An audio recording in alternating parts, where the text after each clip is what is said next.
Hello and welcome to another podcast episode. I'm Ray, and this time I'm going to talk all about humour. Humour then and humour now. So humour then was back in the 50s, 60s, possibly 70s. And of course humour today. The first thing that comes to mind is things like old films back then, comedians.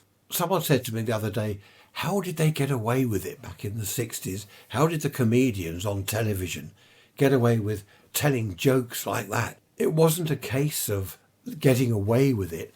That's the way it was. It's no good 20 years' time, someone saying, oh, back in 2022, how did you get away with selling bread at that price? People wouldn't pay that sort of price now. That's what it is now. It's not a case of getting away with it. So back in the 60s, when there were jokes on the TV, comedians telling jokes that would now come across as racist or in some way, I don't know, some sort of phobic. There's so many phobias. I just get confused with it all now. But back then, it wasn't looked upon like that. It was just a joke. It was funny. It was a joke. As I mentioned in last week's midweek message, Maureen Lipman, she's a comedian. I'm not sure whether it's comedian or comedian, male or female. Won't go into that, I'll get into trouble. She was saying that we're in danger of losing humour. There's all this cancel business, where people are cancelled or something, or groups of people are cancelled because of their views. She was saying a lot of comedians today, they've got to be very careful before they tell a joke. They've got to think it through. Is this going to offend anyone? And of course, the funny side of it is going. Jokes were spontaneous, weren't they? You'd have a situation happening and someone would come out with a little joke, a little quip, which was really funny at the time. But you can't do that now. Before you do anything, before you say anything, you've got to think it through. Is this going to offend anyone? Am I going to upset anyone? And as she was saying, we are in grave danger of basically losing humour altogether. I must admit, if I'm with a group of friends or family even, before I come out with a little quip, I start thinking about it, and I am really not politically correct at all. I am the definition of unpolitical correctness. Could you say that? Yeah, that'll do. I've said it now. Oh, by the way, sorry about the breathing business. I've still got this cold, which is hanging on, but we're nearly... Oh, of course, by the time... Hang on a minute. Hang on. It's New Year, isn't it? You'll be listening to this in 2022. I've only just realised. Because where are we now? It's the 29th. I've just put on the midweek message and I thought, well, I might as well get on with the Sunday episode. So Happy New Year. I'll chuck that in before going any further. Where was I? Humour's a funny thing, isn't it? It's a very individual thing. I love Tommy Cooper. Other people can't stand it. I mean, for me, Tommy Cooper walks onto the stage, I'm in hysterics. He hasn't said anything. All he does is look at the audience, look around, and that's it. I find that funny. But other people just sit there straight-faced thinking, well, what's so funny? What's he laughing at? I remember a chap I worked with many years ago. I must have been early 20s. We used to say, he was one of our crowd, but we used to say he must have had a humour bypass because he didn't find anything funny. He never smiled or laughed. We used to say to each other, has anyone ever seen him laugh? Ever heard him laugh or seen him smile? No, never. He'd come out with us. He wasn't miserable. He wasn't depressed. He was just nothing. A bit like, you get, say, asexual, don't you? Which is nothing. Well, he was kind of ahumoral. You can't say ahumoral. Ahumour. Humorous, non-humorous. He was in the middle. Ahumour. No humour at all. We'd tell jokes. We're out on a Friday night. Someone would tell a joke. We'd all laugh and cheer. He just stood there, straight-faced. As I said, he wasn't miserable or depressed. He just didn't find anything funny, which we found funny, of course. One of us would say to one of the group, we're going to Brighton Friday night, going to the Bird's Nest Club. Oh, great. The person would say, brilliant, yeah, I'll be there. What time? What time we're meeting and where? Tell this chap, his name was Brian, by the way, I just remembered Brian. Brian, we're off to the Bird's Nest Club in Brighton Friday. Oh, I'll go with you. That was it. Not, Oh, excellent. I look forward to that. No enthusiasm. Oh, I'll go with you. Where are we meeting? Oh, we're going to meet at the so-and-so pub. I'll be there. That was it. He was a strange chap. A group of us was in the pub one evening, and I saw a couple of girls sitting at a table. One of them was looking at Brian, looking over to where we were, standing at the bar. She kept looking over, and when she came to get her drink, she started talking to him. He was a good-looking chap, actually. I should have added that. He was a good-looking lad, and she started chatting him up. And we just moved away a little bit to let her get on with it, because poor old Brian, he'd never had a girlfriend, well, as far as we knew. After, 5 minutes or more, she turned, she looked at us, a puzzled face, and she frowned. And she just said, "What's wrong with him?" So he couldn't hear. What's wrong with him? So we didn't say anything. We didn't know what to say. I just sort of smiled at her, and she just took her drink back to the table where her friend was sitting and sat down. And what it was, later on, she came up to the bar and I said to her, what was the problem? And she said, well, it's his problem. What is wrong with him? She said, it's like trying to talk to a brick wall. And I said, yeah, Brian is a bit like that. I said, but once you get to know him, he's fine. Well, actually, he wasn't. He was, dare I say, boring?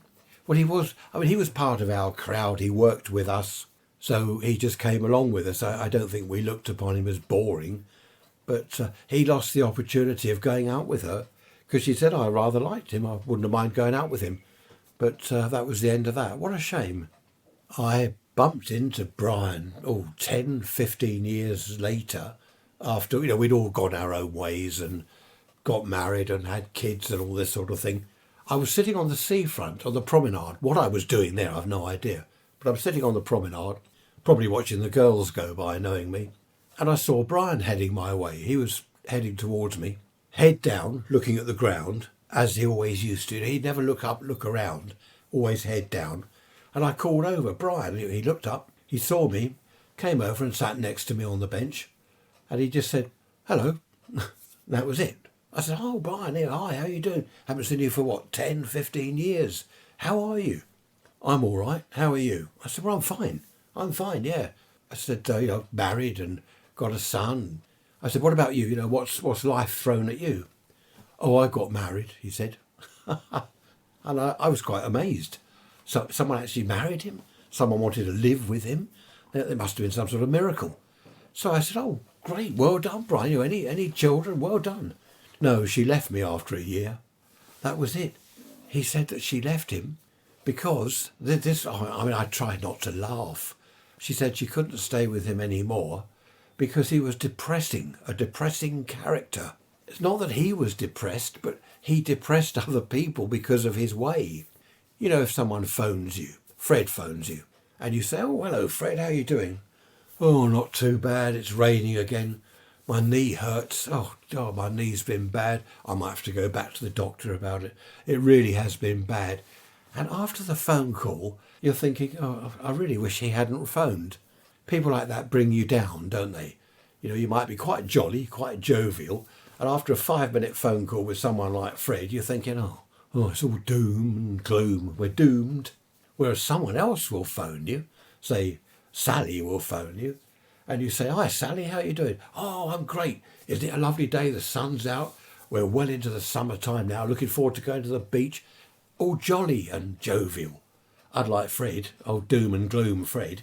And of course, after chatting to someone like that on the phone, you feel uplifted. You know what I mean? I'm sure you all know people like that, like Fred and like Sally. You all know someone like them. What was that comedian passed away the other day? Jethro, wasn't it? Cornish chap, Jethro. Never really looked at him. I've never really watched anything of his. So I had a look on YouTube at some video clips there of Jethro. And he's brilliant.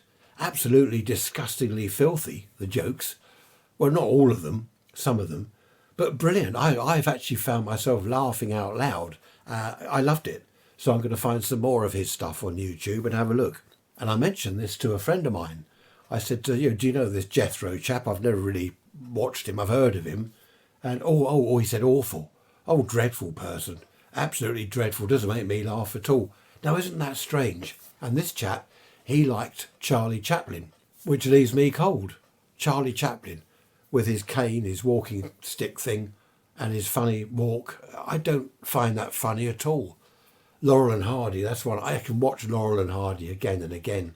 Morecambe and Wise, the Christmas show. Yes, back in its day, it was brilliant. At Christmas, everyone watched the Morecambe and Wise Christmas show. That was it.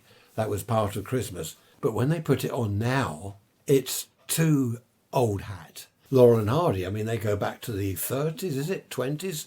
Charlie Chaplin was 20s, wasn't he? Laurel and Hardy were what, 30s, 40s? And Morecambe and Wise are only going back to, say, the 60s or 70s.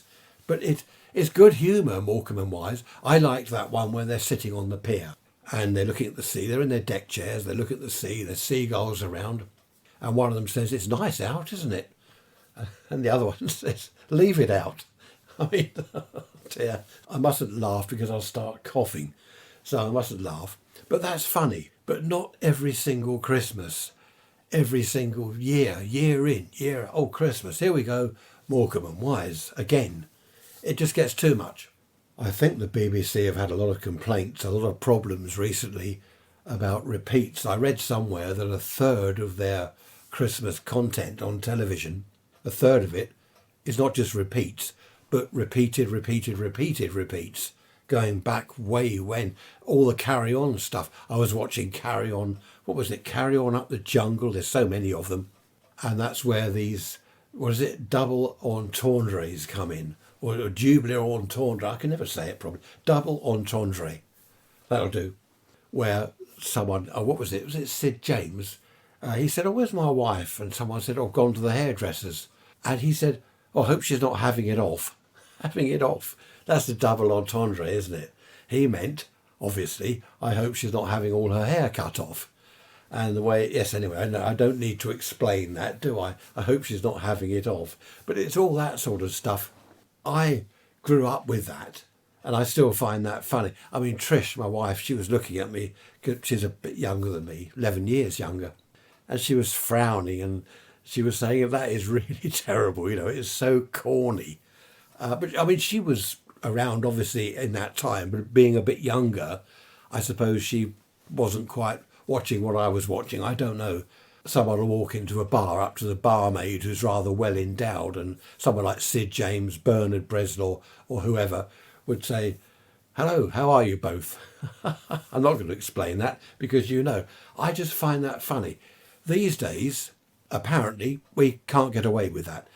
You might be thinking, well, that's a good thing. You know, I think that's wrong. I think it's a good thing that we're not doing that sort of humour now because it's not funny.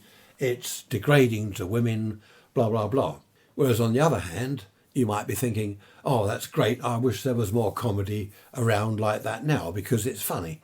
And it's only a joke. There's no harm in it. Perfectly harmless." There we are. Wolf whistling. Have they actually made that illegal? I know I'm always on about this, aren't I? Wolf whistling, you know. You do that these days, you get arrested. I mean, is that an arrestable offence? I remember when wolf whistling was, well, it was the norm. A couple of girls walk past a building site. There's the lads, the brickie and the chap up the ladder and the scaffolding, and they whistle and they shout out things to the girls. And from what I remember, the girls that I knew and spoke to, we were in the pub and a couple of girls would come in and, "Oh, we just got wolf whistled," and they thought it was like a badge of honour. It was great. We got whistled at. And they walk past that building site again. They deliberately go that way to get whistled and shouted at by the builder chaps. Now, obviously not all girls liked that. I suppose some understandably, you know, it's not everyone's sense of humour. And I do remember one girl in particular, she, dare I say this, no one ever whistled at her.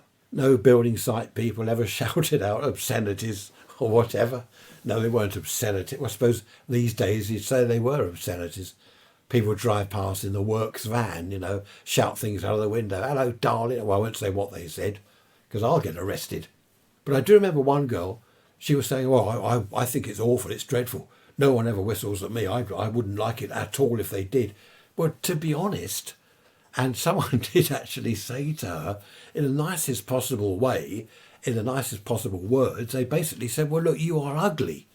And she was. It was such a shame. It was her own fault. In fact, she wasn't ugly at all. Had she not had her hair all up in a bun on the top, all stretched up, had she worn clothes that weren't like an old granny, like an old frump, had she made a bit of an effort, she would have looked really nice. Because I saw her once. It was a Saturday. I was in town. No, I wasn't. I was out of town at a church. I wasn't in town. I wasn't out of town at a church. I was walking past a church, and she was going to a wedding, and she was dressed up for the wedding. And I barely recognised her. As I'm walking past, they're gathering outside the church, and she said, "Hi, Ray," and I looked. I thought, "Who's that?" And she came over. She said, "It's me." "Hello?" She said, "You all right?" I said, Oh yeah, Jenny was her name, Jenny. I said, "Sorry, I didn't recognise you. You look lovely." And she said, "Oh, thank you." She really did look nice. And I think I made her day. After that, she did start making an effort. Whether she got wolf whistled at or not, I don't know. But I used to do it when I was young. I'd drive round with the car window open. If I see a girl, I'd whistle and perhaps make comments. But you can't do you can't do that now. But I do remember a group of us lads walking along, and a couple of girls drove past in a Mini. It was one of the old 60s Minis. And they're shouting out the window to us. They're whistling and shouting out of the window to us. So it was a two-way thing. Oh dear. Honestly, just thinking back to the humour of those days makes me laugh. I know there's going to be one or two of you listening, or perhaps lots of you listening, who will be thinking, "Oh, that's terrible. Ray's awful. I'm not listening to his episodes anymore. His podcast is dreadful." But there we are. Anyway, apologies if I've offended anyone. So you can't do anything now. You've got to be very careful. Oh, the sky's a bit black over the downs. Oh, hang on. I said black. Sorry. Apologies. I don't know. Will it be a white Christmas? Oh, I've said white. All this cancelled stuff. I'm not going down that road. I'm going to make myself a cup of tea or coffee or something. I'll tell you what. Cough mixture. I heard this years ago on the telly. They were talking about cough mixture and how expensive it is and does it work. And they had some, not scientist, chemist, doctor, whoever it was on there, was saying that cough mixture, expensive bottle of cough mixture, is no better than a glass of hot water with honey and lemon in it. There we are, hot water, glass of honey and lemon, and a fraction of the cost. Now, I've been having the honey and lemon, which is probably what I'm going to go make in a minute, actually, because it works. But we've also got a bottle of expensive cough mixture that we bought, I don't know, a couple of years ago. I think it's still in date. Yes, it is still in date when we check that. And I've tried that, and my cough doesn't go away.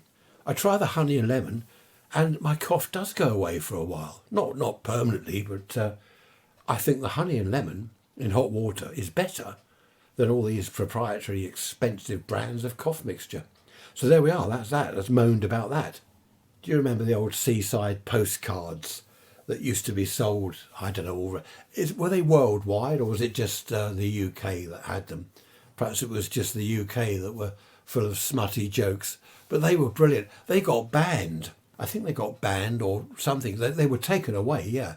They were no longer sold because apparently it offended people. I mean, again, that was only a bit of fun. I was about to say innocent fun. Is it innocent? I don't know. There's a Facebook group that I follow, which is all about smutty postcards. And every day people put up photos of new postcards. And a lot of them are just boring. Some of them are verging on disgusting. But in the main, they're quite humorous. They're quite funny. They're sort of innocent. I won't say it's clean fun, but it's not dirty fun, if you know what I mean.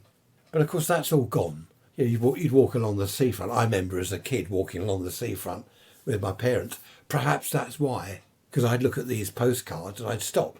And you'd get these shops with ice cream, beach balls, fishing nets and all this stuff, And then they'd have this rack of postcards. And basically it was perhaps large women with a couple of lads commenting or whatever. I'm not going to tell you any of the actual jokes because you can look them up yourself. But I found that quite funny, especially as a kid. I suppose that's why, or one of the reasons why they took them away. I suppose kids were going into the shops and they could see these postcards. They could have put them up higher, though, on a higher shelf or something, get round it that way. But no, they've all gone. Everything is disappearing. I don't know what you think about the underground in London. They've banned any adverts with women in bikinis. Marks and Spencer's, for example, or whoever, would have photos of women in bikinis. They're selling bikinis. The summer months are coming, so they've got these photos of the ladies in their bikinis.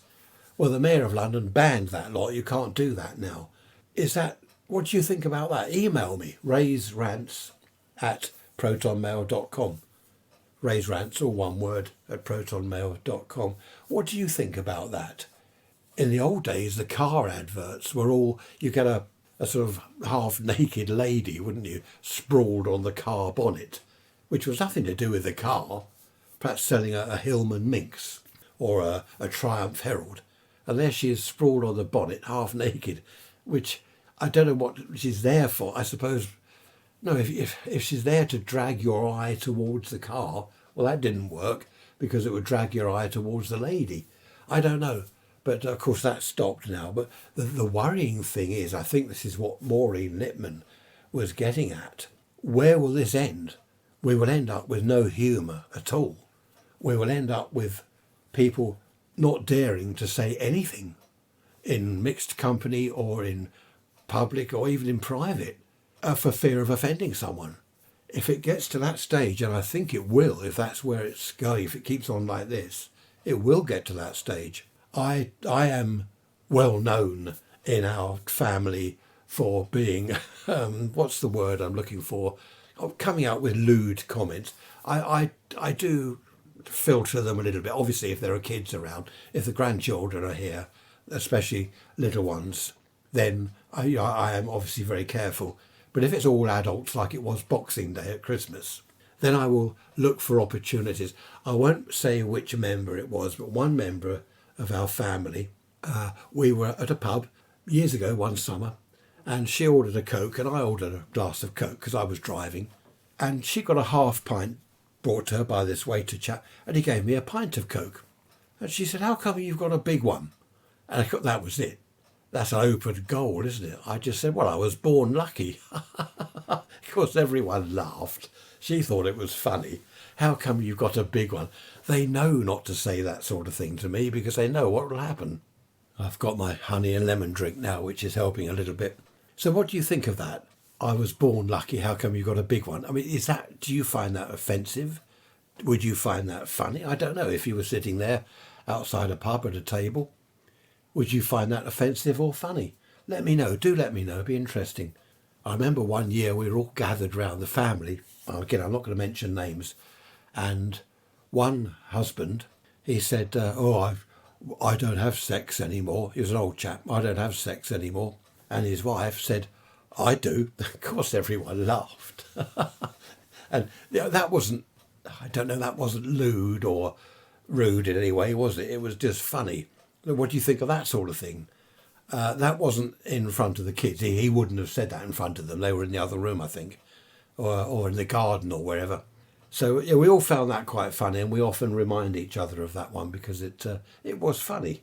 Going back to, was it the 60s, the Monty Python sketch, Nudge, Nudge, Wink, Wink. Do you remember that? This chap meets another chap, and he gets talking to him, and he says, "Your wife, does she go? Know what I mean?" And the chap said, "Go? Or goes on holiday? Yes." "Ah, holiday, could be, know what I mean?" "What is it? Does she like photographs?" And the chap says, "Well, possibly holiday snaps, things like that." "Holiday snaps, say no more. Not as good as a wink to a blind bat, know what I mean?" Do you remember that one? I don't know. Would that go down well these days? Was that the 60s or 70s? Probably the 70s. Would that go down well these days? Would you get away with that? I do remember in the 60s, 70s, I remember people writing letters to the local paper and complaining about a film at the local cinema. "I went to see this film," was it something like, window cleaner. What was it? What was that one called? The window, when you're cleaning windows, or whatever it was. Escapades of a window cleaner. And all the billboards outside the cinema show sort of scantily clad ladies and this, that and the other. So what these people, and it's normally old ladies, they go into the cinema, watch the film, come out, write to the local paper and complain. And people would answer in the paper, they would say, well, you can see it's advertised outside. Why are you reading all the adverts about the film, looking at all the posters outside of the scantily clad ladies, going in, watching the film and then complaining? So it's, I don't know, even going back to those days, there were people that, I was going to say, that are sort of deliberately offended. But I'm sure they deliberately went to see the film just so they could be offended by it. Is that happening now, do you think? Again, Ray's Rants at protonmail.com. But I do remember, what was it, Les Dawson?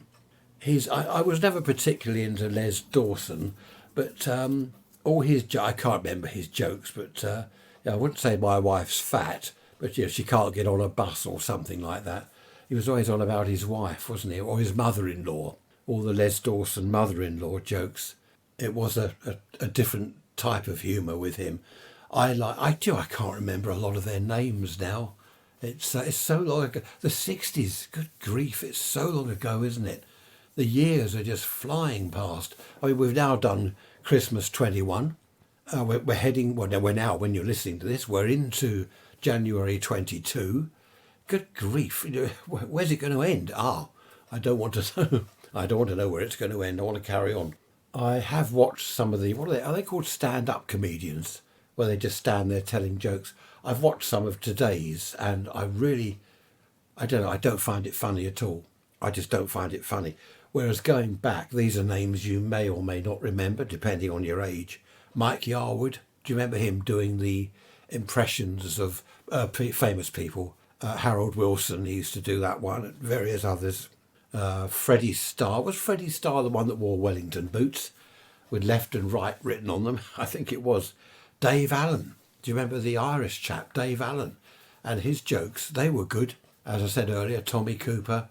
I don't think there's been anything to replace them, to be honest. I just, perhaps it's me. As I said, having been brought up in that era with those comedians, that's why I can't get on with the new stuff, with the latest stuff now. I think that's why. Being younger, as a lot of you are, you won't remember Les Dawson, Freddie Starr, Dave Allen, Mike Yarwood, Tommy Cooper, blah, blah, blah. You don't know that lot. You've got your new lot, and that's all you know. So I don't know, perhaps it's because I can make the comparison and some other people can't. I really don't know. That could well be it, actually, because I was brought up with the music of the 60s. My teenage years were the 1960s, and that was my kind of musical era, if you like. My wife's musical era was the 70s. She loves all the 70s music. I remember and love the 60s music. She remembers and loves the 70s music. So it's different. I suppose you can't say really that the comedians these days are worse or better than the ones from the 60s. It's different, but the worrying difference is this censored business, this political correctness. That's the worry, as not just Maureen Lipman, but other people are saying. I think John Cleese, several of the older comedians, as well as some of the new ones, have said that they don't like the way it's going. I'm sometimes accused of living in the past. There's some new buildings gone up in our town over the last few years. And I look at them, I drive past, and good grief, they're atrocious. You look at these, they look like prisons. Stone the crows. And the prices, these blocks of flats they put up, the prices are horrendous. The buildings are horrendous. I don't know what they're like inside. They're probably very nice, luxurious. But the eyesore that they dump them, it's like they've dumped these huge blocks of flats on the seafront, and they look terrible.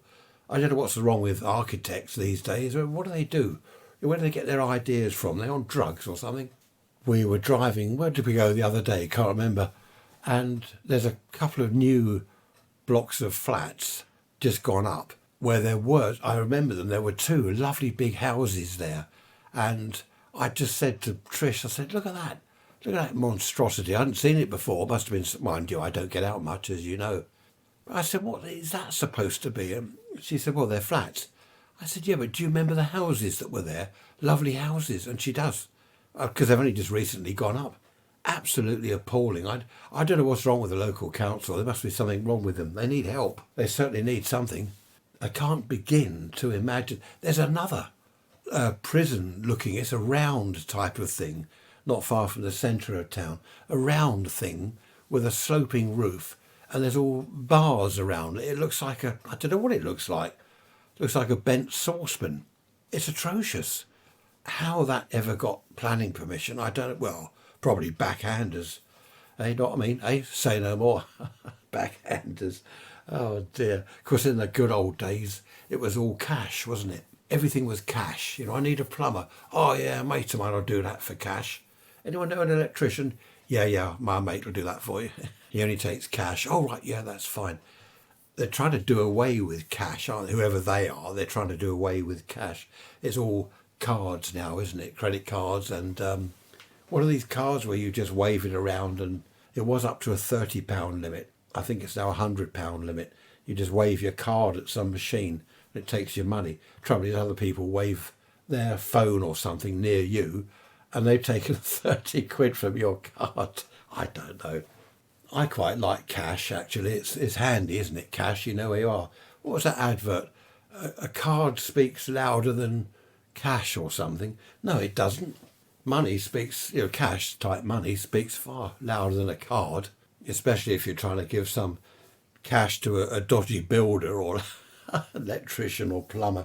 Not that all builders are dodgy. Now I've offended builders. Oh dear, they'll all be around here, rip my front door off. I've just done a lateral flow test again, because this cough and cold business isn't going away, and I'm negative. So that's good. Trish is negative as well. We're all negative. So I don't know, it's just a dragging on type cold, which hopefully will disappear shortly. Stop calling me shortly. Things we used to call each other in the old days, stone the crows. If the youngsters of today could go back in time, spend a couple of weeks with me and a few other people in the 1960s, I don't know, would they be shocked or would they think, oh, at last, freedom? Talk about freedom of speech. You can say what you like to who you like. Well, you might get a punch in the face, which was fair dues, but it was just so different. The telly. Oh, how about the telly? What were the programmes? Jack Smithhurst, Love Thy Neighbour. Do you remember that? Love Thy Neighbour. Alf Garnett, Till Death Us Do Part, and all the rest of them. I mean, they were hugely unpolitically correct, hugely racist, openly racist, but it was all in fun. And the racism worked both ways. And Jack Smithhurst, he was the racist white chap, but he was always put down. Everyone ended up laughing at him because of his sort of views, his racist views. It was a very clever programme, actually. It wasn't all about, knocking people of colour. It was about Jack Smithhurst trying to do that and never actually getting anywhere because everyone just looked at him and laughed. But they just wouldn't get away with those programmes. So many of them.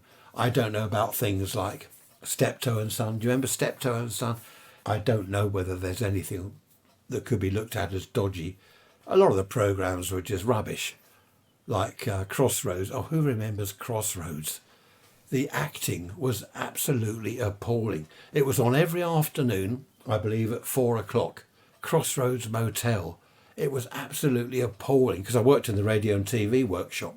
So, of course, we had a load of tellies on all around the workshop on test or whatever. And Crossroads, oh dear, that music and the titles coming up. Sandy Richardson in his wheelchair. Benny, the kind of, well, don't know what to call him.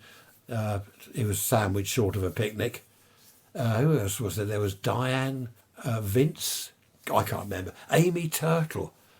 Absolutely atrocious actor. Couldn't remember her lines. All her timing was wrong. I don't know how they put it out. I don't know why they didn't sort it out. What was that other dreadful programme that never took off? El Dorado. Do you remember El Dorado? I think they only put a few episodes out. It was appalling.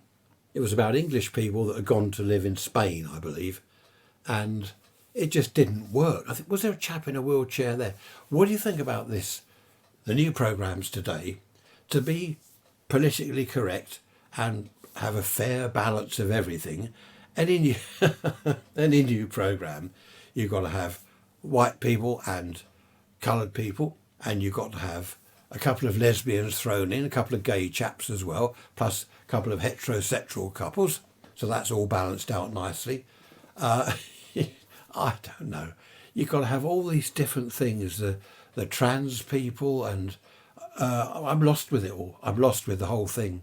I really am. I saw on one of the Carry On films, I forget what it was. Oh, the one with the guillotine when they chop people's heads off in France. Hang on, carry on with your head or something. I don't know. Don't lose your head. He said, I want all men and women of both sexes to queue up here.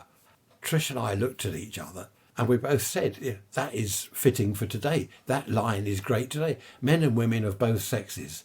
I mean, do you get confused about that? I don't know. Oh, did I tell you? I went into the loo at the pub. This was way before Christmas. We booked a table and I went into the loo, had my mask and everything. And I went into the gents, and there's a girl standing there, holding her phone. I think I did tell you, didn't I? And she's tapping on her phone. And I sort of held the door open, and she said, oh, sorry. And I looked at the door, thinking I got into the ladies, and it said gents. And she just walked out. And I thought, what's going on here? And another time that evening, where we were sitting, we could see the ladies' toilet door, and a couple of lads went in there. And I said to Trish, I can't cope with all this stuff. I don't know what's going on. Anyway, the management threw the lads out of the ladies. So I really don't know what was happening. It's confusing enough as it is. Well, you know how easily I'm confused. I think in future I'll nip out to the car park and just utilise some bushes. I said earlier that people sometimes accuse me of living in the past. I don't live in the past. It's just that my memories are of certain eras, as I said, 60s, 70s, school days in particular, in the 50s. I don't live in the past. I love the past. I love the way it was, the way things were. I liked the TV adverts. They didn't shout at you. Well, some did, one or two did possibly. But in the main, a lot of the TV adverts were, I don't know, they were soft and quiet and gentle. The children's programmes, I've said all this before, I know, they were sort of soft and quiet and gentle for the kids. There wasn't all this shouting and explosions. Of course, as you got into the late 60s, 70s, you got all the Stingray and Thunderbirds, oh, go. That was good. But it wasn't a lot of shouting. They didn't shout as they do these days. Maybe I do. Do you live in the past? Maybe I do live in the past. I don't know. The youngsters listening to this, when I'm dead and gone, in say, I don't know, let's say 50 years' time, you'll be looking back and you'll be saying, oh, I remember the 2020s, the 20s. It was great. It was so different. I wonder whether you'll be doing that. You will. You'll look back and people will say, oh, you're living in the past. There we are. It's a funny old life, isn't it? We've got Christmas tree lights all over the house. And they're flashing all over the house. I have to drive you around the bend. Mind you, there's only a few days. Where do they come down? 12th, is it the 12th day? 12th night or something? That's Shakespeare. I think 12 days after Christmas they come down. These might come down about 5 days after Christmas. I was just thinking back to when I was 15 years old. I started at the radio and TV firm. I was an apprentice radio and TV engineer. Can you imagine, 15 years old? And within the first week or so, I was given a nickname. I was Quackers. Now, Quackers was a puppet-type duck thing on children's television. But that was my name. Everyone called me Quackers. And I wasn't offended. I mean, if you do that these days, you end up in court or get arrested. I wasn't offended. I thought it wasn't a term of endearment. It was a term of acceptance. I'd been accepted by the lads in the workshop. I was Quackers. And I remember saying to one chap, I asked him something, I forget what it was, and he said, who pulled your chain, toilet face? And I hadn't heard that before, that expression or whatever, that term. And I just laughed. I couldn't stop laughing. Who pulled your chain? Toilet face. Oh dear. Even now, sometimes I look back. Sometimes late at night, if I'm in bed, perhaps looking on my iPad at something in the old days, and I start giggling. Do you do that? And Trish might be trying to go to sleep, and I start giggling, and then you snort, don't you? Oh dear, I snorted. And I just can't help it. I have to get up. I get up and go into my radio room and sort of sit there for a while, because it's just the memories I have of the workshop and the people are fantastic. Those days were absolutely fantastic. No one was offended. There was this chap, what was his name? Cliff, what was it? Cliff Johnson, it was. And we called him Stiff Johnson. It just stiff rhymed with Cliff. So we called him Stiff Johnson. I mean, it's not, you probably won't find that funny, but when I look back, I can picture him in the workshop. He was a funny chap. He liked buses and coaches. He had a blazer, and on the lapels are all these pictures of buses and coaches, Southdown buses and all this sort of thing. And we called him Stiff Johnson. I don't know, it's silly. You're looking back, a lot of it was so silly. Another expression was wind your neck in. You might say to someone, are you off out to the pub tonight? Who wants to know? Wind your neck in. It wasn't malicious. Even who pulled your chain, toilet face, that wasn't malicious. It's just the way things were. No one was offended. There were one or two records that were banned on BBC radio, but mind you, the BBC banned everything anyway. But whatever was banned, maybe one of the pop records in the charts, the BBC would ban it. It instantly shot to number one because everyone rushed out to buy it. Because if the BBC had banned a particular record, it had to be a brilliant record, so people all rushed out and bought it. What's that Fairy Tale of New York, the Pogues, where they're singing? Kirsty McCall, oh, she's passed away, hasn't she? That was tragic, that accident. But their music, their record, is it the BBC again? Is it that they've changed no, they've banned it because what is it? I can't remember the words. You drunken old slut or something, and she says you're something faggot. And because it's got the word faggot, they have to change it or cut that bit out, or they banned the record. In my day, the original word of fag or faggot was from the very, very old days of private schools, where all the rich kids went. And the upper people, the upper boys, would have a younger boy as a fag, and basically like a servant.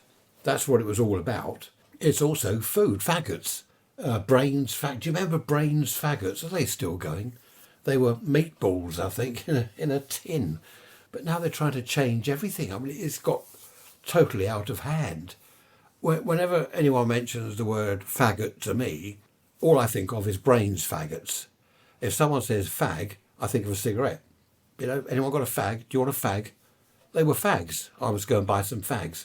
And now, of course, because people have brought it all to light, and look, it means this and it means that. Oh dear, it's in that record, in the lyrics. We better ban the record.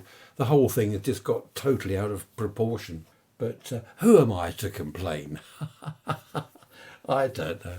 I tell you what we'll all have to do, all my listeners, we'll all have to gather in a pub one evening, all of us, all six of us.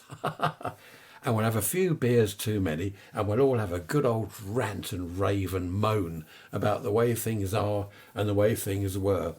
Imagine that, all six of us meeting in a pub. I don't know, I'm going to be laughing all day now. I can't stop coming up with ideas. I hope I'm not offending anyone, but do you remember Black Shag? Now, Black Shag was a pipe tobacco, advertised all over the place, Black Shag pipe tobacco. It's also a shag pile carpet.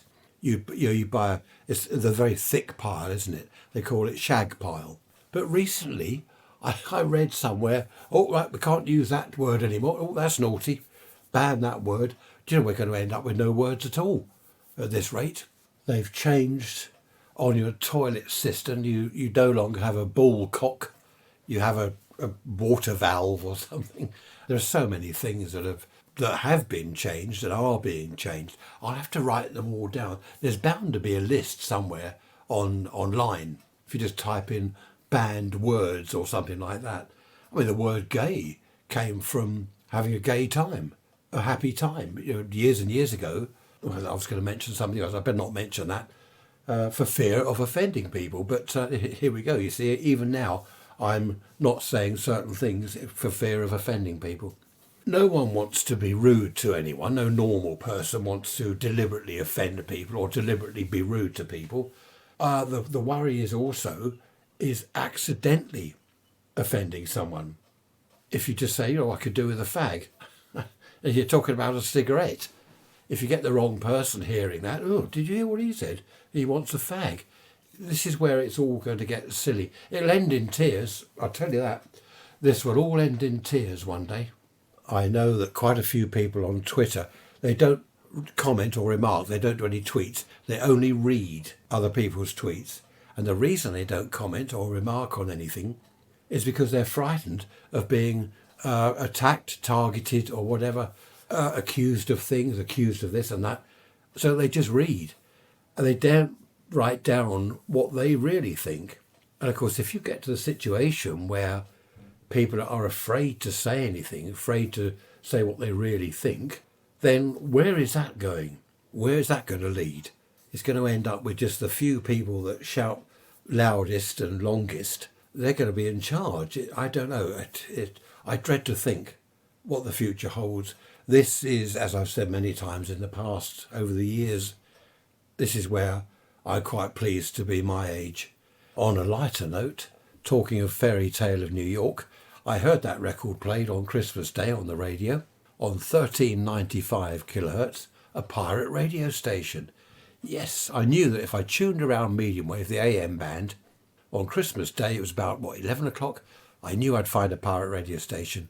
There were 2 or 3 other stations that were pretty weak, but this one, really nice signal, playing some great stuff, and they didn't edit out or ban records. Totally illegal, and I loved it. It was really nice. 1395 kilohertz. I've been monitoring that frequency ever since then, on and off, and I've not heard. It was just a Christmas Day thing, but I was really pleased to have heard that. I don't know where it was from. It was a UK station. It was probably within 10 miles of where I am. A bit of illegal pirating on the radio. Nothing wrong with that on Christmas Day. I think I mentioned, was it on last week's episode, last Sunday's, don't make New Year's resolutions. I don't know what just brought that to mind, but I just thought of it. New Year's resolutions. I'm going to lose weight. I'm going to give up smoking. I'm not going to drink so much. It doesn't work. It doesn't work. New Year's stuff doesn't work. Don't do it. If you want to lose weight, start any old time. It's no good setting a date. I found that when I gave up smoking. You can't say, right, from next Monday, I'm not smoking, because next Monday turns up, as it always does. And you go an hour or two without a cigarette, and then you have a cigarette. You fail. You've got to, in my case with the cigarettes, I got Champix from the doctor. I went round there and I said, I want to give up fags. Oh, I said fags. Oh dear. Well, the cops knocking at the door now. The police helicopter over the house. Come out with your hands up. We know you said fags. Oh dear. And anyway, the doctor said to me, you go see the giving up smoking nurse. And I did that. And she gave me Champix. And within a month or so, I'd finished. I'd finished smoking. All gone. Never looked back. Best thing I ever did. So it's no good trying to, all this New Year's resolution stuff. Isn't it a waste of time? We all do it every year. I do it. I'm telling you not to, and I do it. Right, come January the 1st, I'm going to do this, and I'm not going to do that. Well, by halfway through the day on January the 1st, I am doing this, or I am doing that. So that's a waste of time. Anyway, look, I've bored you enough. Where are we? Coming up to, look, 50 minutes. Only 10 minutes left to the hour. I did think when I started this, I thought I got a sore throat. I've got this cold. It'll be about half an hour. And here we are, heading for an hour. Now, is there anything I need to tell you? Anything I've forgotten? I've got all my notes here. What's this say? Bill, America. What does that mean? I've no idea. Martin. I don't know what that means either. So have a happy new year. Have a great time. I'm hoping to bring out some interesting episodes during the year, because I don't suppose the episodes so far have been that interesting. I know it's difficult. I know some people, they say, oh, a brilliant episode last Sunday, I really love that. Others might say, oh, didn't like the episode last Sunday, that was a bit boring. It's very difficult trying to please all the people all the time. So I will do my best. Have a happy new year. And I'll tell you what I'm going to do. I'm just going to nip down. It's getting dark. What's the time? Oh dear, look at that. It's nearly 5 o'clock. Mind you, lighter evenings now. The clocks, not the clocks, what am I saying? The clocks didn't change on the 21st of December. That's the end of March, I think. But the 21st of December was the shortest day. So now we've got the lighter evenings coming in, even though it's getting dark now at this time. What was I don't know what I'm talking about.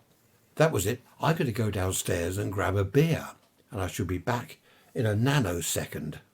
I went to Blandford Forum down near Somerset Way, a few years ago, to Badger's Beer, the brewery, Badger's Beers. Fantastic to look around that place. It was a brewery tour, they show you the bottling and all the vats and all the bits and pieces, the hops, how it was all done. Really interesting. I do like Badger's Beer. But this one, having said that, this is Old Golden Hen, and it's Moorland. They're our Moorland Brewery. I don't know where they are. Probably says somewhere here, but you're not interested, are you? In the Moorland. What was that? Do you have things in your house that beep and make noises? Everything bleeps. Beep, beep, beep, beep, beep, beep, beep. You don't know what's going on. Even at night. I think I've told you before. There's something that beeps. It's one long, loud beep at night. Not very often, perhaps once a month, perhaps not even once a month, perhaps once every 2 months. A very loud, long beep, and we've never, ever discovered what it is. We just can't find what it is. Right, we're coming to the end now. Can anyone give me any ideas for next week's episode? I've got a load of ideas written down. What I tend to do, as I've said before, is mix ideas in together. Because I can't, if someone says, we'll talk about the colour of cars in the 60s. Well, I can't talk for an hour about the colour of cars in the 60s. I like to mix it in with other things. Hairdressing is one that popped up.